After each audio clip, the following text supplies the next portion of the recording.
Hello everyone, তো আজ ছিল আমাদের পুরীর থার্ড ডে।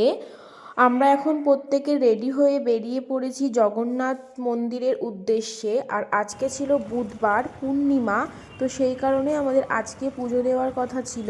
আমরা 6টার মধ্যে মন্দিরে পৌঁছে গেছি। আমাদের পান্ডা নেওয়া ছিল, উনি সুন্দরভাবে আমাদের জগন্নাথদের দর্শন করিয়েছেন। তো এভাবেই আজকে সকালটা খুব সুন্দর কেটেছে। তারপর আমরা রুমের উদ্দেশ্যে বেরিয়ে পড়েছি। রুমে পৌঁছে আমরা প্রত্যেকে গল্প করছিলাম। তারপর কিছু খাওয়া দাওয়া করে আবার রেডি হয়ে বেরিয়ে পড়েছি বিচে যাওয়ার জন্য। এখন আমরা কিছু ফটো তুলব।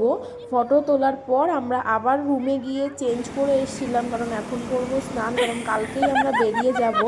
তারপর মাকে নামিয়েছিলাম সমুদ্রে, আর দেখো কত বড় বড় ঢেউ দিচ্ছে। তো মাকে আমি ওই জন্য গার্ড করছিলাম। তো এভাবেই সকালটা কেটে গেল। আর সন্ধ্যার দিকে একটু আবার বিচে এসেছিলাম। তো আজকের মতো ভিডিওটা বাই।